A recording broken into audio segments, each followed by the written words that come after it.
ایک صحابی ہیں ابو محجن ثقفی رضی اللہ تعالیٰ، یہ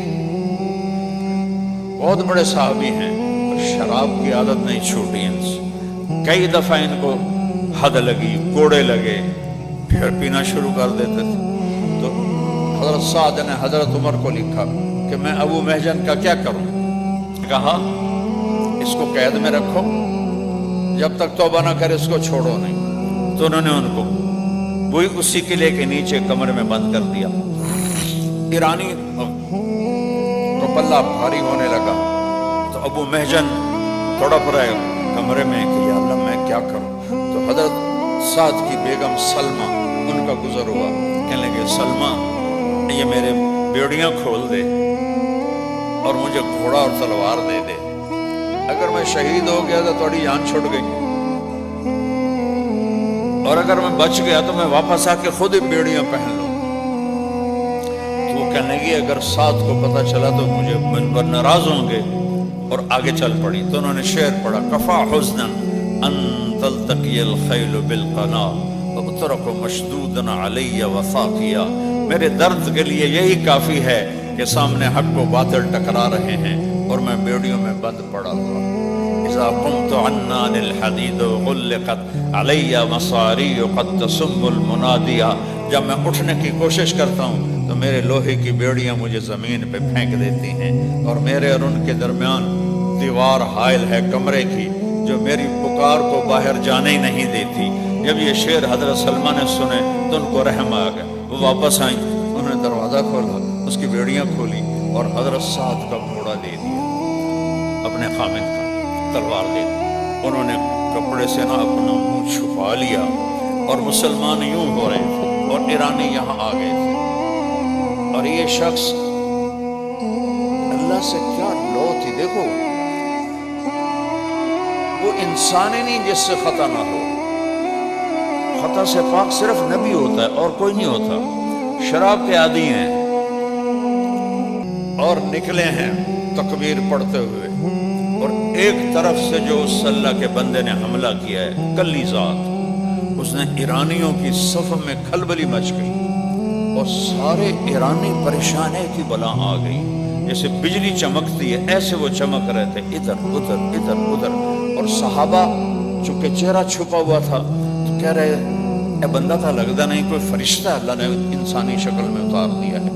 کبھی رائٹ پہ حملہ کرتے، پھر لیفٹ پہ حملہ کرتے، پھر وہاں سے رائٹ پر آتے، پھر وہاں سے لیفٹ پر جاتے۔ ایک بار جب اللہ ساتھ ہو نا تو وہ ایک نہیں ہوتا، وہ اللہ ہوتا ہے۔ کلا ابو محجن ہوتا تھا کسی ایرانی ہوتا سر لا دے ہونا ہے، پچھو اللہ کھلوتا ہوا کانڈ دے۔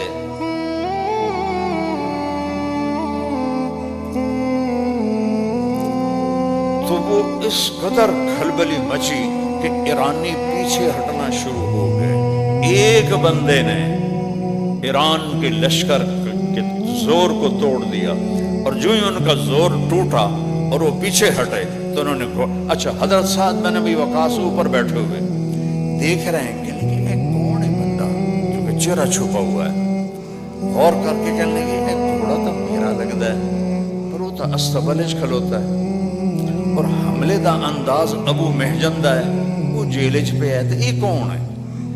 تو پریشان ہو کر دیکھ رہے ہیں کہ الجولت جولت فرس، گھوڑے کی جو چھلانگ ہے وہ میرے گھوڑے جیسی ہے، وہ سولت سولت ابی محجن، اور حملے کا انداز ابو محجن کا ہے، وہ قید میں ہے، گھوڑا میرا استبل میں ہے۔ یہ کیا بلا ہے جس نے پورے ایران کے لشکر 1,20,000 میں ایک بندہ گھما دے گئے؟ یہ اللہ کے بغیر ہو سکتا ہے؟ تو توپ تو نہیں تھی، کوئی ایٹم بم تو نہیں تھا، پیچھے اللہ تھا۔ اللہ ان ینصرکم اللہ فلا غالب لکم، اور میں تمہاری مدد کروں تو کوئی غالب نہیں آ سکتا۔ آج اللہ تو ہم نے ناراض کر دیا، اللہ تو کہتا میں حاضر ہوں، پیچھے اللہ ہے۔ تو جب وہ ایرانی لشکر پیچھے ہٹا تو یہ واپس آئے اور بیڑیاں باندھ کے بیٹھ گئے۔ شام کو حضرت سعد کے خیمے میں سارے جو امیر لشکر خالد بن عرفہ، قیس بن مکشوف اور جریر بن عبداللہ اور بڑے نعمان بن مقرن، یہ بڑے بڑے جو تھے، مغیرہ بن شعبہ، یہ سارے اکٹھے ہوئے، کہنے لگے یار چہرہ تو نظر آیا نہیں، لیکن اس نے پوری جنگ کا پانسا پلٹ دیا۔ اب کسی کو سمجھ میں نہیں آیا، سارے پھر یہی کہنے لگے لگتا اللہ نے کسی کے ذریعے ہماری مدد کی، اور یہ کہہ کر اٹھ گئے۔ تو پھر حضرت سلمہ خیمے میں داخل ہوئی اور حضرت سعد سے پوچھنے لگی آج جنگ کا کیا حال رہا؟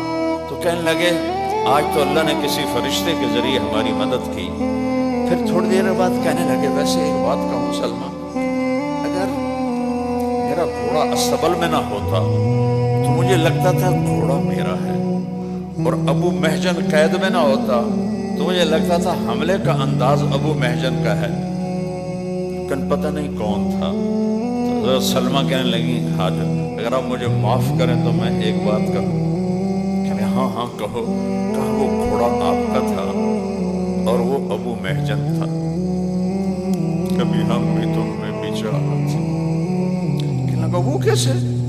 کہا میں گزری تو اس نے مجھے کہا مجھے چھوڑ دو، میں نے چھوڑا نہیں، اس نے شعر پڑھے، میرا دل نرم ہو گیا، میں نے چھوڑ دیا۔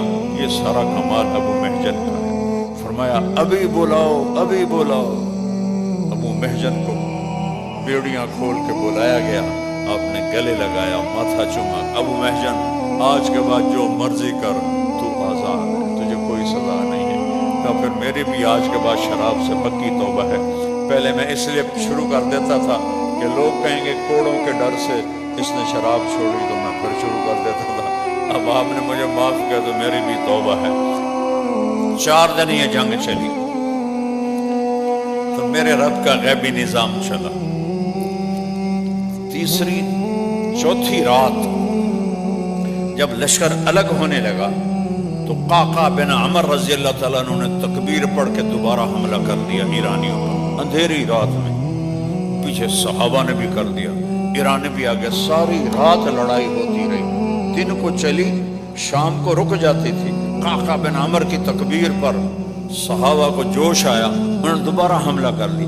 بھوکے پیاسے سارے دن، اے نہیں کہ کوئی ٹھوٹ ٹھا کرتے پہ 20-20 کلو کی تلواریں ہیں، ایک من کی تلواریں ہیں، اور اوپر لوہے کے لباس ہیں، جسے سارا دن لڑے، شام کو واپس ہونے لگے، پھر ایمان نے اٹھایا اور ٹکرا گئے۔ صبح تک جنگ جاری رہی۔ پھر صبح کے وقت ایک خوفناک آندھی چلی صحابہ کی طرف سے ایرانی لشکر پر، صحابہ پہ کوئی اثر نہیں ہو رہا۔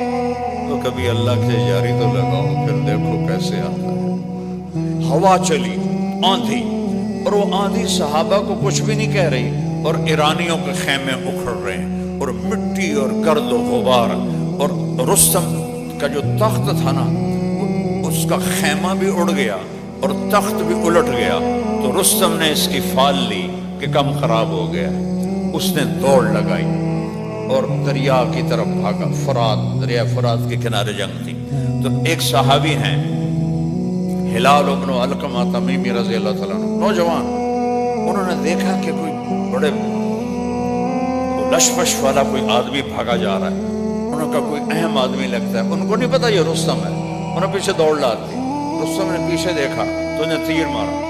چونکہ وہ بھاگ رہا تھا، تیر یہاں کہیں لگنے کے پیر پہ لگا، پیر پہ لگا تو انہوں نے آگے چھلانگ لگائی اور جا کر اس کا گربان پکڑا، ٹک، تلوار، وہ سر ادھر گیا، وہ ادھر گیا۔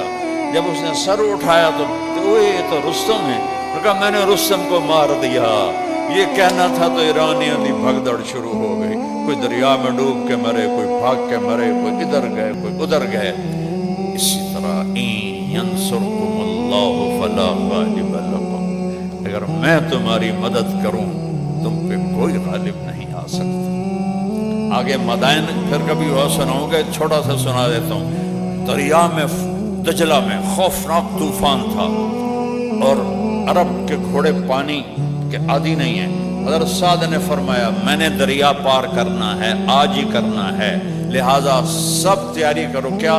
سب کہو نستعین باللہ لا حول ولا قوت الا باللہ۔ یہ تیاری ہو رہی ہے۔ اور پہل کون کرے گا؟ تو عاصم بن عمر تمیمی، وہ جو لے کر آئے تھے ٹوکرا، انہوں نے کہا میں تیار ہوں۔ کہ ان کے ساتھ 600 آدمی تیار ہو جاؤ۔